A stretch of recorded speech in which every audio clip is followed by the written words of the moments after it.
It was raining lightly, with flashes of bright lightning piercing the dark sky, illuminating the winding mountain pass. A young truck driver was focused on completing his final delivery of the night. He glanced at the clock on the dashboard. It was nearing midnight. The soft music playing from the radio was barely enough to drown out the pounding sound of rain hitting the windshield.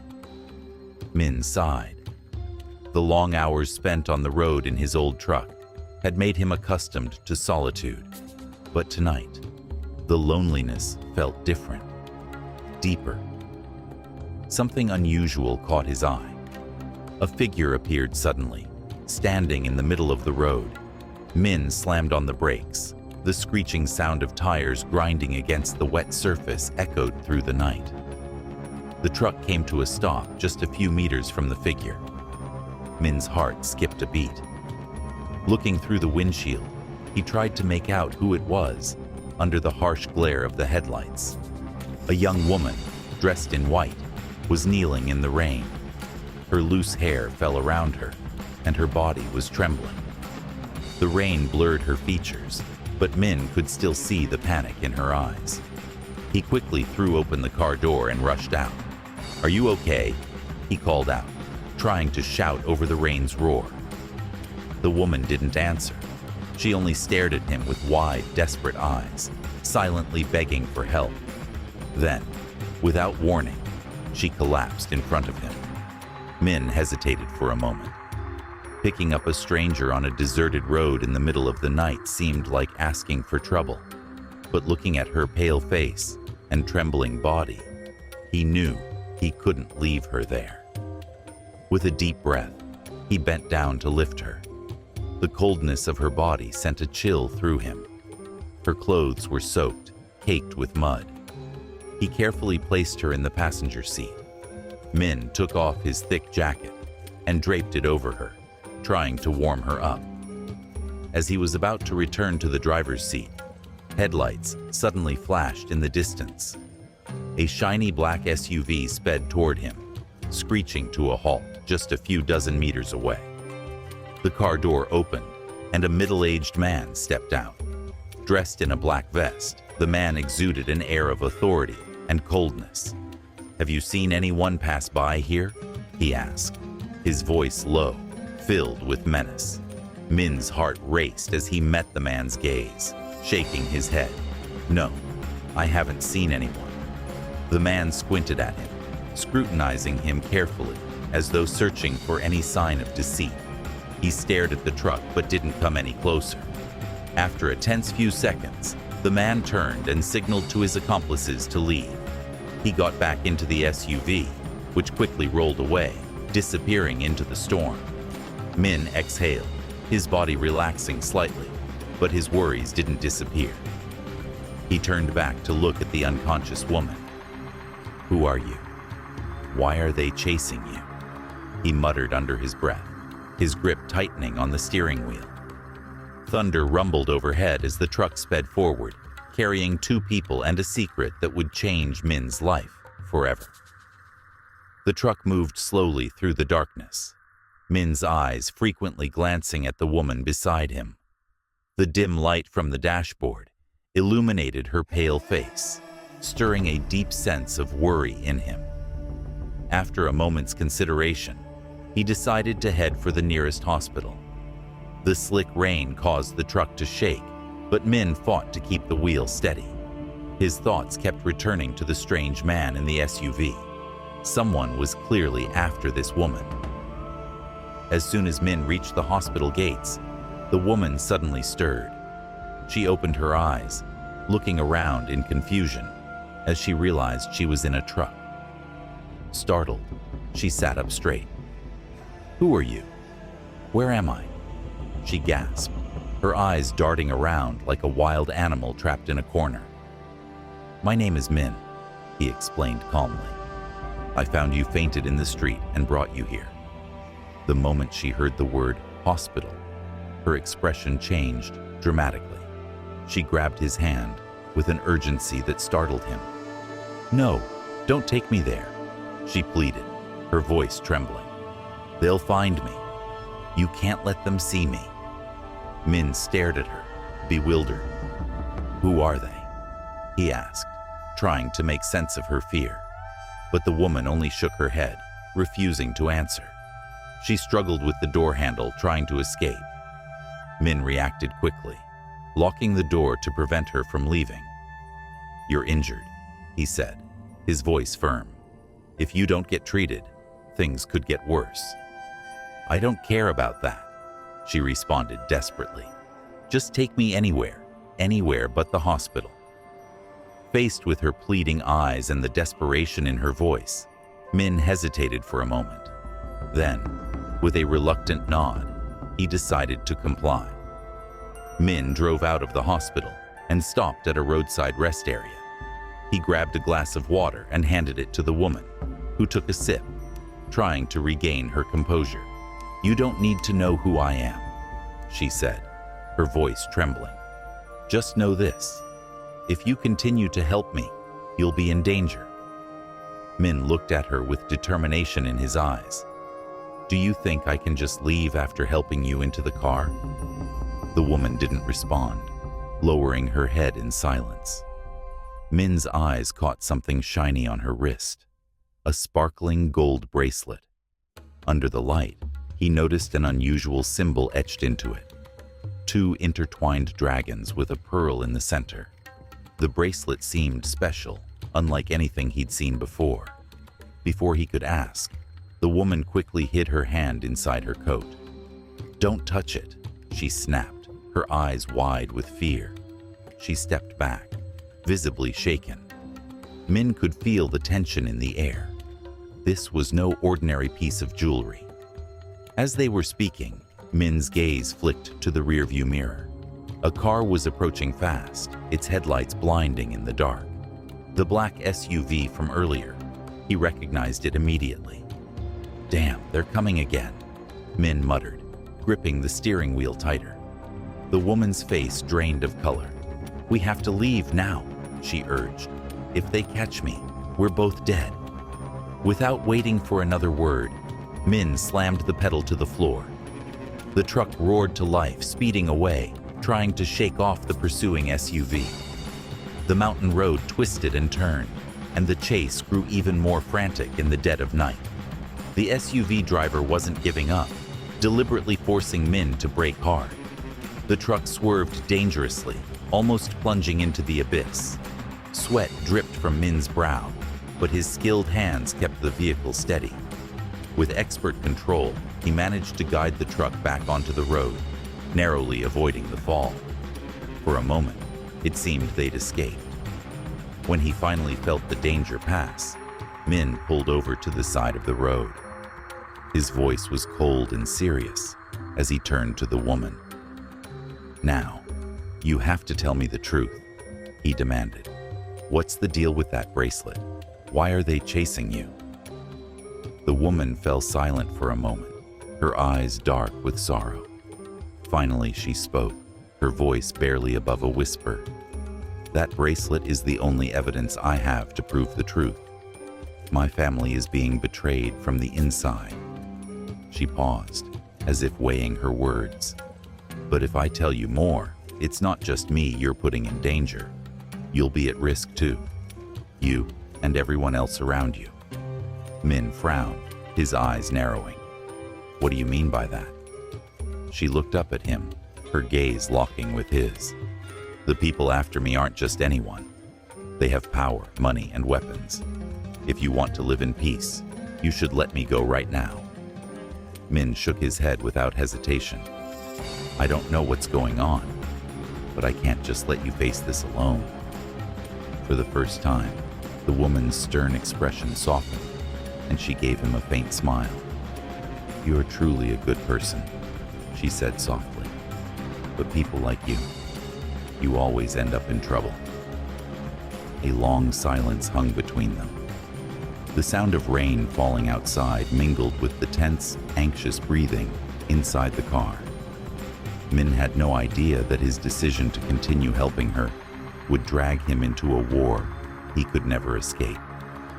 As the truck rolled forward on the empty road, the atmosphere in the car felt as heavy, as the storm raging outside. Min glanced at the rearview mirror.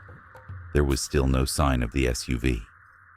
He breathed a sigh of relief, but his heart remained heavy. Suddenly, a bright flash of light pierced through the front of his car. Another SUV, identical to the first, blocked his path. Min slammed on the brakes, and the truck screeched, skidding across the wet road. "They found us." The woman's face went pale as the three men in suits stepped out of the vehicle, their expressions cold and unfeeling. One of them approached the truck and knocked on the window.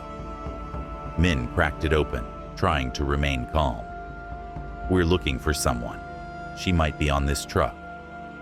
The man spoke in a monotone voice, his words heavy with threat. Min shook his head. "It's just me. I'm carrying goods." He squinted, raising his hand to signal the other two men to come over and open the door. But at that moment, Min slammed his foot on the accelerator. The truck roared forward, forcing the men to jump aside. Min shouted, urging the truck to move faster. He squeezed the truck through the narrow gap between the SUV and the edge of the road, speeding down a small path leading into the forest. The sound of screeching tires echoed behind him, the SUV hot on his tail. Min used every ounce of his driving skill, expertly dodging the pursuers as the truck bounced over the bumpy terrain. The cargo in the back rattled violently. Finally, Min saw a small bridge up ahead. Without hesitation, he swerved, crossing the bridge, and suddenly, slamming the brakes once he reached the other side. The SUV behind him, unable to react in time, shot straight under the bridge and became stuck in the mud. Min exhaled deeply, glancing at the woman, who had temporarily escaped danger. But there was still so much to uncover. He parked the truck near a quiet gas station in the wilderness where they could hide for a moment. The woman grabbed a bottle of water and took a large sip, then sighed. "Maybe you deserve to know part of the truth," she said quietly, lowering her voice. "I'm Lynn, the daughter of one of the richest and most powerful families in the area. But what people don't see is that my family is divided by power struggles. Everyone's fighting for control." Lynn raised her wrist, showing him a bracelet. "This isn't just a piece of jewelry. It's the key to a secret bank account, one where my father hid the family's extra assets." Min frowned. "Extra assets?" Lynn nodded. "My father founded the family business, but he was overthrown by my uncles. They forced him out. He left this property as a way to protect me. But if this bracelet falls into the wrong hands, everything will be lost." Min leaned back, processing her words. "Who's chasing you?" "They're my uncle's men," Lynn replied. "He's the one controlling the company now. He found out about the bracelet and wants to take it for himself." Min paused, trying to absorb the gravity of the situation. "You need to keep it safe," Lynn continued, her voice steady but urgent. "Otherwise, all my father's efforts will be in vain." As they spoke, Min's phone rang. It was Tuan, his best friend and a police officer. Min quickly picked up the call, explaining the situation in brief and asking for help. But Tuan's voice sounded strange. "Min, this is no small matter," Tuan said, his tone cautious. "You might be involved in something much bigger than you realize." Min frowned. "What do you mean?" Tuan hesitated. "I can't say too much, but listen carefully. I advise you to hand her over to me. I can guarantee that I'll protect both of you." Min was silent. Something about Tuan's tone made him uneasy, but he knew he had little choice. He agreed to Tuan's request, though doubt lingered in his mind. Lynn, however, wasn't so easily convinced. Her face darkened, and she shook her head, her eyes filled with caution. "Don't trust anyone," she warned. "Not all police are trustworthy." Min ended the call, his mind swirling with doubt. He felt like things were slipping out of his control. Yet, despite the uncertainty, he knew turning back now wasn't an option. The danger was too great, and the need to understand more about the bracelet was urgent. He took a small flashlight and shone it on the symbol on the bracelet. Under the light, a faint text in a foreign language appeared, almost impossible to see with the naked eye. "What code is this?" Min asked, looking at Lin. Lin leaned in closer, her eyes widening with surprise. "I've never seen this text before," she whispered. Min thought for a moment. "Maybe it's part of the code. My father never mentioned anything about it." He paused, realizing that this bracelet held more secrets than he had imagined. "We need to find someone who can decode it." "Do you know anyone who can help?" Min asked. Lin hesitated for a moment, then nodded. "There's a man. He's a close friend of my father, living in the next city." Min raised an eyebrow. "But getting there? It's risky." Lin's face hardened. "The roadblocks are the least of our worries. The real danger began the moment you saved me." Min smirked. "I've come this far. No turning back now." They exchanged a glance. Despite their fear, there was a flicker of hope in their eyes. The truck's engine roared to life, and it rumbled off into the night, following a path filled with secrets and looming dangers. Min's old truck left the abandoned gas station behind, its tires grinding on the rough, narrow road. Despite the challenges ahead, Min drove with determination, keeping his focus on the destination. They were heading toward the neighboring city, where Lin believed her father's close friend, Mr. Lamb, could help them decode the mystery. The air inside the truck was heavy, with Lin's thoughts and worries.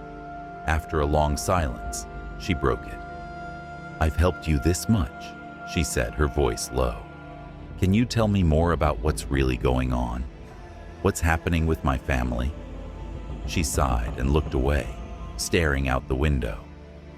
"My family seems perfect on the outside, powerful, wealthy, but inside, it's a battlefield. We're at war with each other." She paused, gathering her thoughts before continuing. "My family controls one of the largest corporations in the area. My father, Trin Hung, was its founder, a brilliant man, but also discreet and calculating. When my uncle, Trin Huang, died unexpectedly in a mysterious accident, he took control of the company. My father knew the chaos that would follow his death, so he set up a secret fund to protect the company. But the condition to unlock it was this bracelet." Min frowned. "Why didn't he just give it to you directly?" Lin's voice faltered. "Because he knew I wasn't strong enough to face the family. He wanted me to find the right person to help me." Her eyes darkened. "But Uncle Huang found out. He stopped at nothing to steal it." She went on, her voice trembling with emotion. "Soon after my father's death, family members started abusing those who were loyal to him. Some disappeared without a trace. Those who had opposed Uncle Huang were either eliminated or hurt. He's a ruthless man. He turned our family into a battlefield. Anyone who stood in his way was destroyed without hesitation." Min's stomach tightened as he realized how deep the danger ran. The world he had stepped into was darker and more treacherous than he had ever imagined. "How did you survive all this?" Min asked, his voice almost a whisper. Lin gave him a sad smile. "I could only escape temporarily. Without the help of some of my father's friends, I wouldn't be alive today."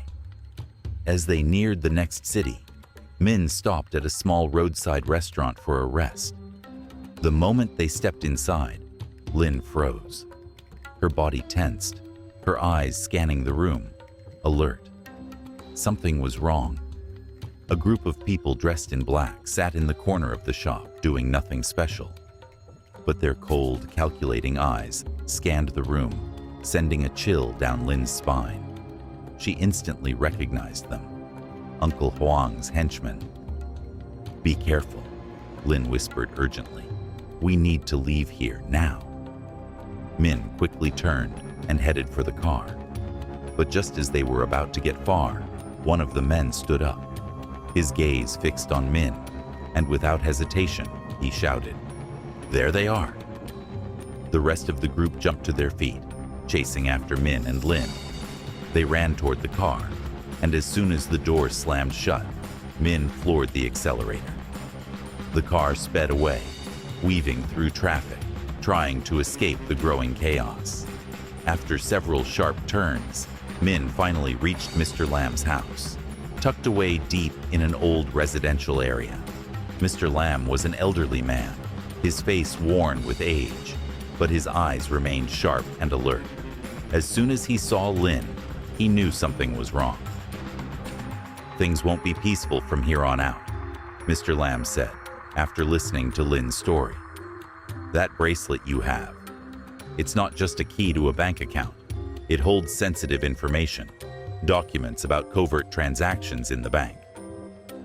The group was involved in shady dealings, including illicit transactions between Mr. Lam's own nephew and Uncle Huang. Lin, wearing the bracelet, decoded a symbol that triggered a series of data to appear on the screen. A list of bank accounts, transaction histories, and names of people involved in the crimes were all revealed. "This could be the evidence we need to expose them," Mr. Lam said, his voice heavy with concern. But before they could act, a loud noise echoed from outside. The pursuers had found them. "You two need to escape," Mr. Lam urged, gripping a heavy iron bar. "I'll hold them off." Lin hesitated, but Min insisted, "I'm going. I've come this far. I can't turn back now." The sound of boots marching outside grew louder, and the men from Uncle Huang's gang barged in, armed and ready. Min tried to fight back, but he was just an ordinary person, powerless against the onslaught. In a matter of moments, he was captured and taken to a dark, cold prison cell, where Uncle Huang awaited. "You think you can protect him?" Trin Huang sneered, his eyes cold and empty. Even though Min was beaten, he refused to speak. He knew Lin had already found a way to escape. Meanwhile, Lin, alongside Mr. Lam, sought help from an old friend of her father's, who worked in the government. With the evidence from the bracelet, they exposed Uncle Huang's crimes to the public. Trin Huang was arrested, and Lin was granted control over the family's assets. But despite her newfound power, Lin's first priority was to save Min. The rescue was dramatic. In a daring move, Min was freed, and Lin looked at him with eyes full of gratitude. "Thank you," she said, her voice trembling. "Without you, I wouldn't be standing here today." Min simply smiled and gazed out at the horizon. "Kindness sometimes leads us into dangerous places," he said softly. "But it's also what keeps us true to ourselves." The secret of a rich family had been exposed, but Min's life had taken a new direction. He now understood that putting himself in danger to protect what was right was something he would never regret. Suddenly, the roar of a black SUV crashed through the quiet streets, shaking the air as it tore toward the abandoned house where they were hiding. Trin Huang's group had arrived, and their footsteps echoed like a predator, closing in on its prey. Min turned to Lin and Mr. Lam with eyes full of determination. "I'll hold them off," he said, his voice firm. Lin shook her head. "You can't do it alone," she replied urgently. "They're too dangerous. We can't let them take you or Mr. Lam, or we're all done for." Min's eyes blazed with anger. He couldn't stop fighting. "Get out of here now," he shouted. "Go!" Without hesitation, Lin grabbed Mr. Lam, pulling him toward the back door. Min stayed behind, picking up a rusty iron box. His gaze remained fixed on the front door, which was trembling with each impact of the intruder's violent force. The door slammed open, and armed men stormed in, their cold eyes scanning the room. One of them yelled, "Find the girl!" It wasn't the driver that mattered, but the man approaching Min An. Suddenly, he swung an iron bar, striking Min with a powerful blow. The sharp metallic scream echoed, creating chaos. Everyone turned toward Min in panic. He quickly ducked behind a table, using the room's furniture to buy time. A gunshot rang out. The bullet sliced through the air, striking the wall just inches from Min An, who gasped for air. It felt as though life itself was hanging by a thread, as if a bell were tolling for him. But in his mind, he only thought of Lin and Mr. Lam. They had to escape, no matter what.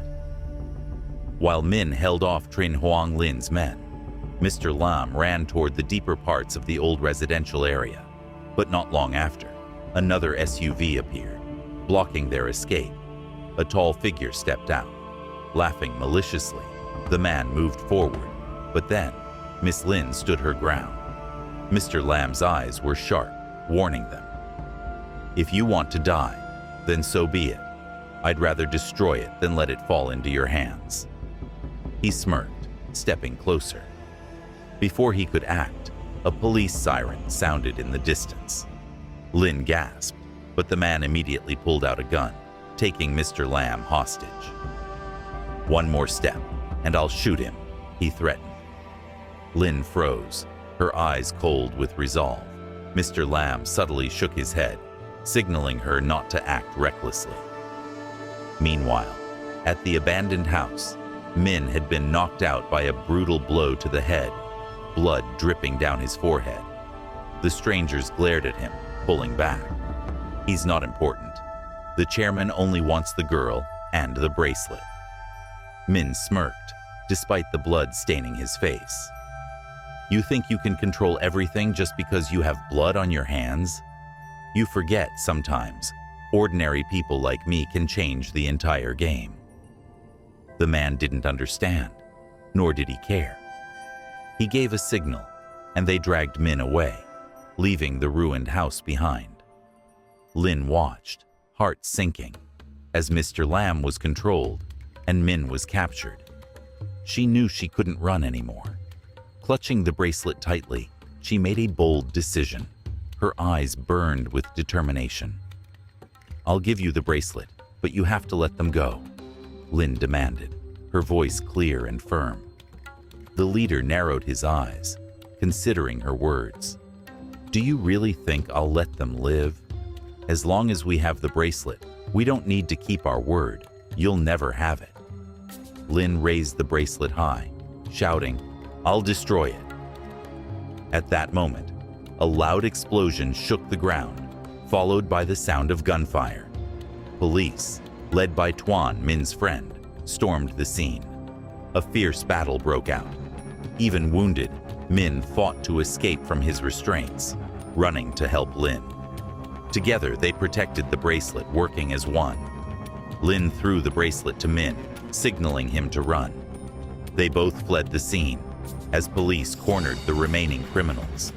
But some of them still chased Min and Lin through the chaotic streets.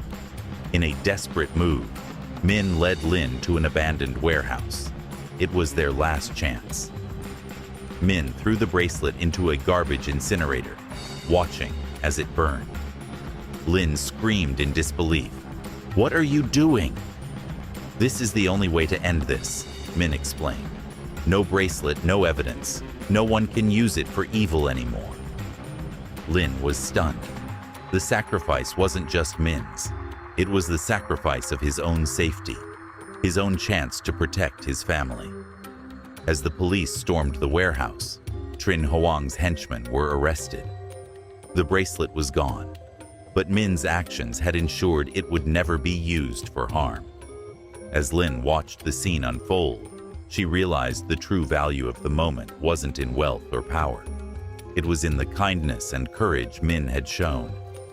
Tears rolled down her face as she looked at him. "Thank you. Thank you for sacrificing everything to save me." Min smiled weakly, despite his exhaustion. There are things worth protecting, even if it costs everything. Both left the warehouse, their bodies bruised and battered, carrying the weight of their experiences. A lesson etched deep in my heart, one about kindness, sacrifice, and the flicker of humanity in the darkest of times. The sky was clear, but the air still heavy from the chaos of the night before. The police had escorted in the criminals connected to the Trin Huang group during the investigation of Min Situ. In the hospital, Min sat against the wall, her face battered, yet her eyes still shone with an undying light. Beside her, Mr. Lin stood quietly, his gaze lost in the distance as the first rays of sunlight bathed her stained white dress. That key bracelet, the one that led to the hidden treasures of the Trin family, was now lost in the flames, along with Min. It was the only way to protect Lin and keep the family secrets from falling into the wrong hands. But this decision, did it really make things better? Lin's voice was soft, almost distant. How do I face Uncle Huang and the rest of the family? The police have arrested him for attempted kidnapping, but the underground forces are still after me. I've lost everything. Her voice faltered, and for a moment, I thought she might break down. But maybe I found something more important. I turned toward her, my curiosity piqued. What could be more important than trust? I asked. Her eyes shifted toward Min An. She taught me that there are people who will fight for what's right, even when they have no obligation to do so. As things calmed down, Lin made a bold decision to step away from the battles with her family. She chose to live in hiding for a while, away from the dangers of the business world that had once consumed her. Using what little financial resources remained, she established a small charity to help the homeless and orphans. "This is how I'll continue my father's legacy," she said, "not with wealth, but with kindness." The last time Min saw her, he noticed a change in Lin. She was no longer the frightened woman running away from danger. Instead, she had transformed into a strong person, someone who had finally found the path she was meant to walk. As for Min, this adventure had left a permanent mark on his life. He returned to his job as a truck driver, but now he viewed the world with new eyes. Days later, he received an envelope from Lin. Inside, there was a book and enough money to support him for many years. A short letter accompanied it. "Min, thank you for everything. I can never repay your kindness with money, but I hope this will help you realize your unfinished dreams. Please, don't change. This world needs people like you." Min didn't touch the money immediately. He left it in the drawer, a reminder of the promise that kindness is not something that can be bought or sold. One day, while driving, Min heard on the radio that the Trin family was crumbling after their shady dealings had been exposed. Even though the bracelet had been destroyed, Mr. Lam, using the documents he had gathered earlier, worked with the authorities to reveal the truth about Uncle Huang. Lin hadn't mentioned any of this in her letter, but Min could sense that she had quietly continued the fight they had begun together. One late afternoon, while stopping on the side of the road to rest, a young boy selling lottery tickets knocked on his car window. "Buy one," the boy said, his eyes full of hope.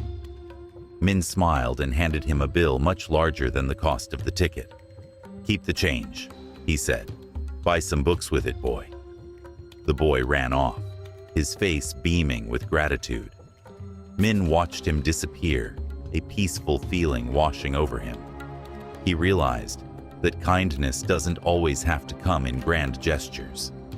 Sometimes, it's the small acts that change lives. On his way home, as he paused to watch the sunset, the sky was painted red. The moment brought back memories of all he had been through. Kindness may not bring wealth, but it brings peace, he thought. With a slight smile on his lips, he continued his journey, not as a man seeking recognition, but as one with an extraordinary heart. Through life's winding paths, he spread kindness without expecting anything in return.